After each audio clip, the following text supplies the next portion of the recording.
Buon pomeriggio, benvenuti all'appuntamento con il sindaco di Catania Trantino. Tra l'altro grazie Sindaco per essere qui in questo giorno speciale, perché è il giorno del suo compleanno. Tanti auguri Sindaco. Grazie Direttore, buon pomeriggio ai catanesi. Evviva, benissimo. Cominciamo subito con una buona notizia.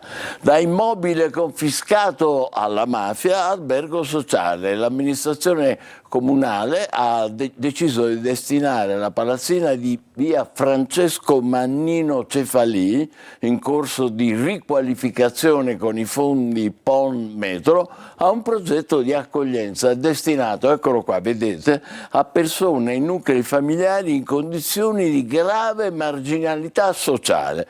Questo significa accoglienza e speranza per chi vive in difficoltà estreme, è vero Sindaco? Intanto significa il recupero di un immobile che era stato confiscato alla mafia, in particolare stiamo parlando di un immobile che apparteneva a un soggetto che faceva vanto di aver commesso 100 omicidi e più a Catania e che adesso viene destinato per fini sociali, è destinato appunto ai soggetti fragili. Credo che sarà una struttura per i senza fissa dimora nell'ambito di quei 100 posti che vogliamo destinare ai senza tetto che dormono per strada. Quindi è un momento molto importante non solo per la destinazione sociale ma anche per l'origine del bene, a dimostrazione del lavoro che stiamo facendo come squadra, da un lato l'assessore Viviana Lombardo, dall'altro l'assessore Brucchieri, quindi l'agenzia confiscata alla mafia, cioè l'assessorato beni confiscati alla mafia, assessorato ai servizi sociali, è un'altra di quelle dimostrazioni di attivismo che questa amministrazione sta manifestando per dare risposte soprattutto ai più fragili, che sono quelli che hanno più bisogno. Ecco perché si chiamerà albergo sociale. Un'altra bella notizia Sindaco è il restauro di via Crociferi, ne abbiamo parlato tante volte, l'intervento simbolo della Catania barocca, patrimonio dell'umanità, segna un ulteriore passo nel processo di valorizzazione e rinascita del centro storico in questo caso. È una cosa che a noi piace tanto, che ci ha particolarmente entusiasmato, perché si tratta di riqualificare per adesso il tratto credo solo da via San Giuliano a Villa Cerami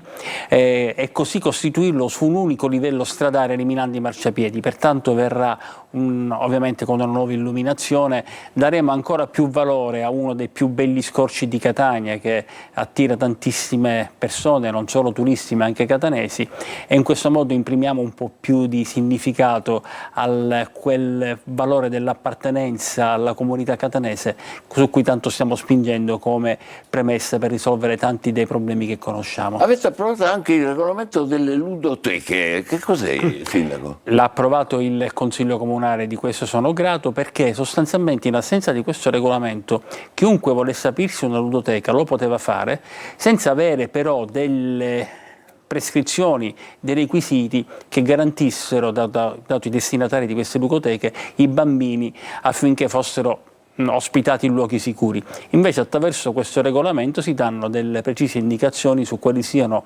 i requisiti di base perché chi vuole aprire una ludoteca lo possa fare, quindi ad autorizzare solo in ragione del mantenimento di standard di sicurezza, oltre anche che di decoro e di pulizia, che permetta ai nostri bambini di stare in un ambiente sicuro. Quindi anche i minori possono entrare? E soprattutto delle ludoteche proprio per i bambini piccoli. Per i bambini? Sì. Però devono avere... È naturale. Accompagnati, saranno... No, sì, questo qua poi però ci saranno dei pavimenti a certe condizioni, ci saranno bagni, insomma tutto deve essere nel rispetto di certe condizioni minime, di certi standard minimi, non solo di sicurezza ma anche appunto di vivibilità. Invece note stonate, andiamo lì, spazzature e topi, interi quartieri di Catania che hanno questa doppia emergenza e in alcuni casi le scuole sono state chiuse. In particolare a Montepo, per noi Ignovini che è andato a vedere il nostro grande Tonino De Mana, eccolo là. A Montepo siamo in fase di spazzatura e di topi. Praticamente ci stanno salendo quasi a casa. Invasi da spazzatura e topi con gravi rischi per la salute pubblica, inevitabili chiusure delle scuole e conseguenti disagi per i genitori. Lucchetti nei cancelli e tanta rabbia per un'emergenza igienico-sanitaria che deriva dall'inciviltà e dall'incuria. Venerdì scorso l'avvistamento di un topo all'asilo comunale di Montepo ha fatto scattare la chiusura e la contestuale derattizzazione. Ma serve a qualcosa se il plesso è completamente circondato da ampi terreni incolti? Ben venga la derattizzazione, però non voglio, a nome di tutti i genitori, vogliamo che il comune si attivi immediatamente a bonificare tutto quello che c'è attorno. Intere aree in abbandono ed intere aree letteralmente ricoperte di spazzatura. I fossati che vedete vengono utilizzati per gettare qualsiasi cosa e a qualsiasi ora. Da queste parti siamo a Montepo. La raccolta differenziata non decolla o forse non è mai stata presa sul serio dagli stessi cittadini. Oggi è mercoledì, cosa c'è? Cosa si smaltisce? Io non lo so questo. Lei la fa la raccolta differenziata? Io sì, ma E come la fa se non sa cosa c'è oggi? allora io la faccio, no, infatti, questo sì, ha detto la cosa giusta. E praticamente vogliamo essere aiutati, Siamo disposti a fare la raccolta differenziata, ma vogliamo essere aiutati, questo è il senso. bravissimo, dal comune, perché non c'è altro da fare. Di questo passo continueremo a parlare per molto di rifiuti, topi e scuole chiuse. Per la cronaca, sono state installate trappole alla Pestalozzi, al villaggio Sant'Agata e all'asilo comunale di Montepo. Ovviamente, stop alle lezioni perché il diritto alla salute prevale sul diritto allo studio. La chiacchiera è molto divertente, vero? No, è stato bravissimo Tonino De Mare, è stato bravissimo. Oh, ma questo no, ma lo dico sempre. Questo fa capire però qual è la mentalità dei catanesi. Il comune ci deve aiutare. Perché? La differenziata si fa sulla base di un calendario che tutti quanti conoscono, quindi perché ti deve aiutare a fare la differenziata? Quando io sono passato da quell'area in cui è stata effettuata la prima ripresa, quella di scarica a tutti gli effetti che noi continuamente bonifichiamo, ho intercettato una persona che stava buttando quantità considerevoli di rifiuti. Ho provato a parlargli, ho capito che era un ragazzo che non era in possesso di condizioni, chiamiamole così, mentali in grado di interloquire, e mi dicevano alcuni degli operatori là di fronte, alcuni dei commercianti là di fronte: sindaco, questo qui purtroppo, proprio perché è così, mi dispiace chiamarlo in questo modo, ma riferisco a quello che mi hanno detto, proprio perché è babbo, ci rullano €1 e chi sto voghetta munnizza sempre qua. Quindi il problema poi dipende sempre dai cittadini. Sul discorso delle scuole, i nostri ragazzi, i nostri bambini soprattutto devono stare in ambiente assolutamente Sicuro, come dicevamo prima, e pulito. igienicamente. A Montepo c'era stato già la settimana scorsa il problema con il vicino istituto alberghiero e come città chiedo scusa, e come città metropolitana siamo intervenuti immediatamente per rederattizzare. Naturalmente, se però i residenti non tengono pulito, non è che i topi giungono chissà da che cosa, là trovano un terreno fertile per proliferare e quindi ci saranno sempre. E allora la ricetta è sempre quella: non chiedete a noi di fare quello che potete fare voi, perché tutti fanno la differenziata, ma la fanno come la fa quel signore, che poi non sanno il mercoledì che cosa si butta. Ma mi pare sia il vetro oggi. No, il mercoledì si butta carta e cartone. Ma io ho fatto ieri carta e cartone. Oggi mercoledì allora raccogliamo mercoledì raccogliamo carta e cartone, mercoledì si butta vetro e organico, credo. Ecco, va bene. Comunque l'unica cosa è che sono residente fuori Catania, quindi ho il calendario di altro comune. Devo dire che ogni condominio ha comunque un calendario. No, il calendario è unico per tutti. Viene un promemoria, viene dato perché così non tutti ci ricordiamo effettivamente. Allora parliamo di una cosa che succede venerdì 17, che non è solo scaramanzia, giornata nera, lo facciamo con molto rispetto naturalmente, è l'astensione al lavoro degli operatori di Gema, che si occupa della raccolta dei rifiuti, sempre per rimanere in tema, però nell'800 in questo caso di Catania. Quindi ci possono essere disagi e la Gema chiede all'utenza di non esporre i rifiuti quel giorno fino alla ripresa del servizio. Questo mi sembra, come dire, molto civile, no? Sì, assolutamente. Io temo non verrà rispettato, ma noi dobbiamo sperare venga rispettato, e anzi confido sul fatto che la redazione mandi più spesso queste diapositive che illustrano quale sarà lo sviluppo di questo sciopero, che però, è giusto ricordare, è uno sciopero nazionale, non è uno sciopero locale, quindi non si tratta di un disservizio legato a problematiche riguardanti l'amministrazione comunale e il rapporto con le ditte che effettuano il servizio, ma si tratta di uno sciopero nazionale, quindi i disservizi saranno in tutta Italia.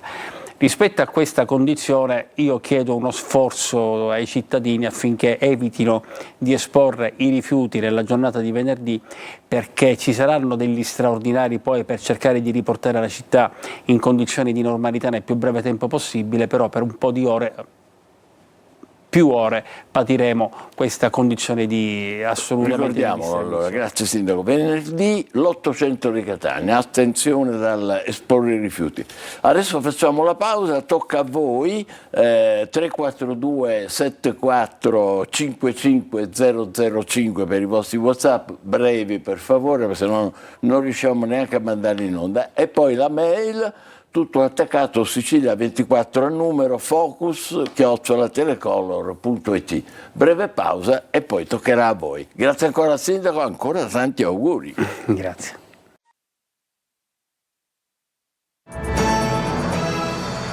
Bentornati all'appuntamento con il Sindaco di Catania Trentino, che ringraziamo ancora di essere con noi. Tocca a voi i vostri messaggi, come vedete sulla destra del teleschermo il numero 342 74 55 005 per i WhatsApp, brevi contenuti per favore, e poi la mail Sicilia24focus@telecolor.it. Se la regia è d'accordo possiamo partire con i primi WhatsApp. Ci sono? Eccoli qua. Che fine faranno i percettori del supporto formazione lavoro che sono stati rispediti a casa dopo aver lavorato presso le sedi del Comune di Catania per mezzo dei progetti di utili di collettività? Utili di collettività, ha ragione, scusi. Prego, non lo so, perché questo credo che sia una linea di servizio finanziata dallo Stato italiano, quindi non so che cosa sia previsto, è un tema che non conosco. Che sfiora, diciamo, il Comune. Sì, noi eravamo semplicemente esecutori di una normativa che derivava dall'ordinamento italiano, quindi francamente non so se ci sono delle forme di assistenza, di supporto, di mantenimento, non lo so. Magari ci possiamo informare noi e giustamente magari daremo noi la risposta. Vediamo. Buongiorno signor Sindaco, desidero segnalare che in via Zolfatari. Sì, zona della stazione dove io abito, gli alberi sono arrivati al secondo piano, quella, e sfiorano le ringhiere delle abitazioni. Ciò può rappresentare un pericolo per approssimarsi della stagione invernale, e si firma anche il signor Costanzo. Riferirò subito all'assessore Pesce che è molto attivo su questo. Perfetto, grazie. Come vedete c'è subito un riscontro immediato da parte del Sindaco. Allora, vediamo ancora altri messaggi. La fontana di Proserpina completamente abbandonata a se stessa. È vergognoso, Giuseppe. Come mai? È vera sta cosa? Sì, è vero, assolutamente. Ieri mi hanno dato notizie del progresso dei lavori alla fontana di Tondo Gioeni, una fontana che creò molti elementi di discordia in passato, perché la stiamo aggiustando, stiamo sistemando anche il flusso d'acqua, mi pare anche l'illuminazione. Io ho chiesto a che punto fossimo con la fontana di Proserpina. Il problema è che per la fontana di Proserpina ci vuole un intervento che è molto più complesso, che riguarda non solo l'intervento di natura idraulica ma anche di restauro, e abbiamo bisogno quindi di un progetto, e stiamo cercando di capire se c'è qualcuno nelle nostre direzioni, trattandosi di un progetto di restauro quindi che tiene conto di particolari qualificazioni professionali, se ci sia qualcuno nelle nostre direzioni in grado di farlo. Io temo che non ci sia, e quindi a quel punto dobbiamo comprendere se ci possiamo rivolgere a un progettista esterno, però dato il valore dell'opera è una delle cose che ho chiesto con particolare insistenza di guardare, perché sono d'accordo con il nostro concittadino, certamente vederli in questo stato non ci facciamo una bella figura. È un peccato. Sì. Quindi prima il restauro e poi naturalmente la fontana in funzione. Speriamo che si possa realizzare al più presto. Vorrei segnalare che nell'area all'incrocio tra via Etnea e via Ingegnere, proprio in prossimità di un famoso ristorante, tutte le serie marciapiedi sono totalmente occupati dalle auto. Perché non mettete i paletti sul marciapiede, cioè così, a tutela dei pedoni, in modo che le macchine non possono parcheggiare? Via Etnea e via Ingegnere. Sì, ho capito di che cosa sta parlando, non sapevo che ci fosse questa occupazione dei marciapiedi, prendo nota. Vedete, il sindaco prende nota, questo funziona solo da noi, così, alla grande. Grazie sindaco. Caro sindaco, quando inizieranno i lavori per la riqualificazione del largo Bordighera? è la domanda che fa Mario Reitano. Ci siamo Sì. stati varie volte, ma Sì. si va a step lì, come a... No, stiamo facendo così tante cose che adesso non ricordo. Di Largo Bordighera mi pare che l'abbiamo già portato in giunta. Non so se abbiamo portato il progetto in linea amministrativo e il progetto esecutivo, quindi non mi ricordo A quale fase step siamo. Se il progetto esecutivo è pronto bisogna andare in gara. Se si trattava solo del progetto ancora, chiamiamolo definitivo, bisogna completare con il progetto esecutivo, ma mi pare che già ci sia il progetto esecutivo. Che prevede, grosso modo, Sindaco? Che tutta quanta la parte scoscesa che va da via Bernini al Largo Bordighera venga interamente riqualificata.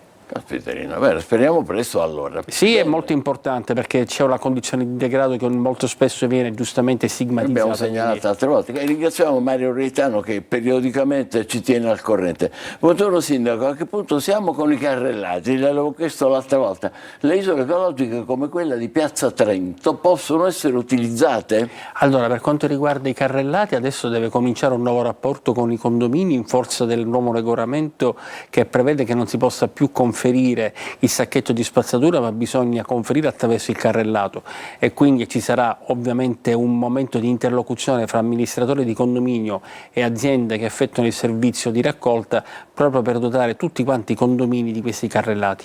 Per quanto riguarda Piazza Trento, io qualche settimana fa ho chiesto, ma una volta che noi abbiamo questi contenitori, parliamo di Piazza Trento, Largo Redentore, Corso Italia e ce ne sono altri, non li potremmo sfruttare? Perché noi li abbiamo in questo momento sigillati per effetto del malcostume di alcuni catanesi che nel contenitore, che lì è carta, vetro e plastica, invece buttavano ogni cosa. Indifferenziate. Esatto, diciamo. il problema però è che ci vogliono dei mezzi speciali per poterli prelevare, e quindi mi diceva la direttrice Riguccio che si stava provando a immaginare se al posto di questi possiamo cominciare a pensare a un diverso sistema come quello che per esempio abbiamo attivato in Piazza Viceré, cioè quindi con dei cassonetti intelligenti, e c'è uno studio in tal senso, con la scheda. Con la scheda? Sì, però il percorso non sarà brevissimo, lo dico subito per evitare che magari ci illudiamo che è una cosa che possiamo fare in qualche giorno. Però è molto interessante questo, perché se non tutti i condomini hanno poi la possibilità di realizzare i carrellati al proprio, diciamo, interno, nella propria area, magari ci si può... Certo. Ci si può... Allora, direttore, quando sono stato i miei 3 giorni di vacanza fatti la scorsa estate, li ho destinati a... 3? Sì, no, in effetti erano 5. 3 più 2. I 3 giorni che ho fatto a fine agosto sono stato a Brunico.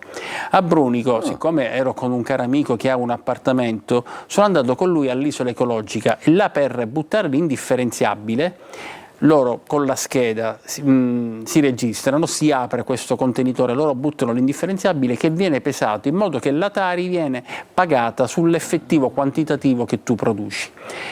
Da noi, se noi facessimo una cosa del genere, triplicheremmo la quantità di rifiuti sulla strada nelle varie discariche abusive.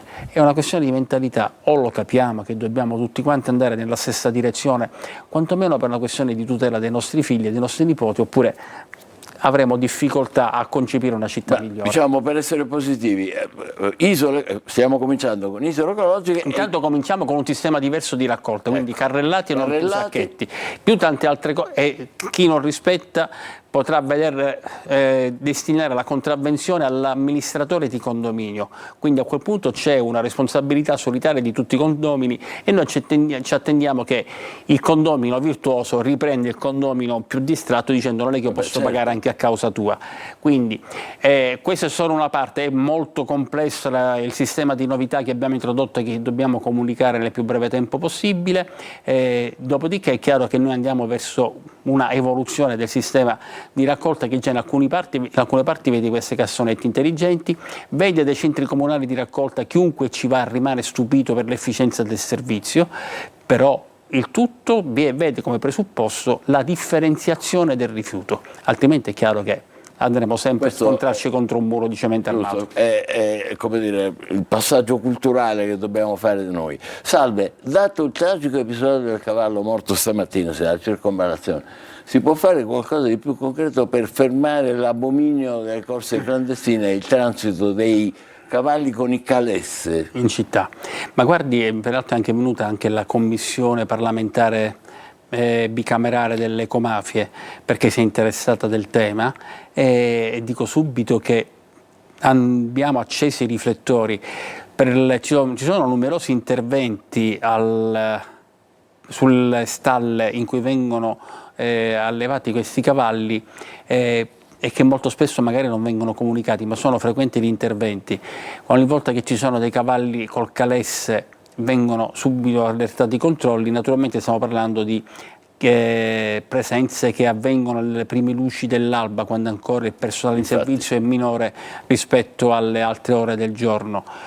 Però questo fa capire quello che è successo oggi è veramente grottesco, cioè dire il cavallo che muore di infarto evidentemente perché è dopato per poter essere sottoposto. Quindi è un cavallo dopato. Probabilmente è quello che abbiamo pensato anche infatti, noi, naturalmente. immagino che fosse dopato e che alla circonvallazione schiatta, credo solamente nel profondo sud possono succedere queste cose, però ogni volta che ci sono le forze dell'ordine in giro e ne vedono una, lo intercettano e subito si cerca di capire quale sia la stalla di riferimento. Perché sembrerà grottesco, curioso quanto si vuole, ma in realtà lì la mafia ci fa i soldi. Certamente non fanno cose gratuitamente, nel senso che là ci sono delle scommesse clandestine, non so se della mafia o comunque in ogni caso di un sistema organizzato che lucra particolarmente da questi eventi. Ecco perché resiste, lei dice, soltanto da queste parti, però ecco spiegato il motivo. Chi cammina in via Messina, zona scogliera con lo scooter, rischia la vita ogni giorno, buche. Sì, so perfettamente perché camminando con lo scooter ho una perfetta panoramica di tutta la città. Noi abbiamo sempre detto che aspettiamo che ci diano 15-20 milioni, ma abbiamo saputo che la regione siciliana sta pensando di arrivare anche a 30 milioni. Questo ci consentirà di intervenire sulla pavimentazione stradale. Molti cittadini possono dire sì, però è da mesi che dice questa cosa, ed è vero, ma non dipende da noi, dipende dalla regione siciliana e dal via libera che ci darà. Dopodiché però è sempre bene ricordare che abbiamo fatto una stima approssimativa delle somme che ci vorrebbero per ripavimentare tutta la città e quindi riqualificarla come si deve, e stiamo parlando di 400 milioni. Quindi 30 milioni che già sono una cifra mostruosa per chi soprattutto è anziano come me, è anziano come noi. Se noi facciamo, come ogni tanto ci viene la tentazione, la conversione in lire, uno pensa, mamma mia, 800 miliardi di lire solo per la pavimentazione. 800 miliardi è incredibile pensare a queste cose, ma tant'è. Quindi stiamo aspettando. Questi 30, se arrivano a 30, 25, 30. Noi per quanto riguarda, abbiamo mandato le schede per circa 20 milioni di euro di tutte le strade principali, non solo del centro, abbiamo messo via il Galermo, ne abbiamo messe tante, e quelle insomma a maggiore percorrenza. Non so se già ci sia via Messina, non ricordo, potremmo inserirla nel nuovo piano nel momento in cui dovesse aumentare la dotazione, però aspettiamo sempre che la regione ci dica. Ma la regione ha delle date oppure no, deve deliberare? No, però nello stesso tempo deve accelerare perché si tratta di somme che devono essere spese entro il 2027, adesso non ricordo quale dei vari fondi sia certo. quello a cui attingere. D'accordo, vediamo, abbiamo ancora tempo per qualche altro messaggio. Vorrei segnalare che nell'area all'incrocio... No, già fatto. Sì, è vero, via Atenea, via Ingegnere. Ce n'è un altro nuovo? Eccolo qua, salve. Dato il tragico episodio del cavallo, questo è quello di prima. E ho fatto i complimenti a Tonino De Mare, si è emozionato. No, non è, è lui. È la regia. Vorrei che potesse illustrare a noi residenti, presumo sia residenti. A noi residenti, sì, di via Forcile, come intendo utilizzare la viabilità per la Fiera dei Morti, in considerazione del fatto che negli ultimi anni siamo rimasti ostaggi presso le nostre abitazioni. Stamattina proprio abbiamo parlato con l'assessore Musumeci, l'assessore Pesce, il comandante della polizia locale sul tema del mercato delle pulci, perché non è più possibile sostenere quello che succede il sabato pomeriggio con i venditori abusivi che lasciano una quantità di rifiuti non solo imbarazzante, ma di cui dobbiamo vergognarci per tutti quanti i turisti che passano lì per andare all'aeroporto. E a margine dell'incontro chiedevamo notizie sulla viabilità per la Fiera dei Morti e il comandante della polizia locale ci ha riferito che con l'UTU stanno tracciando proprio il nuovo piano per consentire un traffico sempre più fluido. Vediamo Bene. dove possiamo arrivare. Grazie Sindaco, ringrazio anche tutti voi per averci seguito e la regia per aver contribuito alla realizzazione delle risposte in tempo reale del Sindaco Trentino. Mercoledì prossimo sarà disponibile, Sindaco? Sì. Bene, l'appuntamento con il Sindaco è per mercoledì prossimo, naturalmente la nostra rete continua la programmazione. Buon pomeriggio. Buon pomeriggio.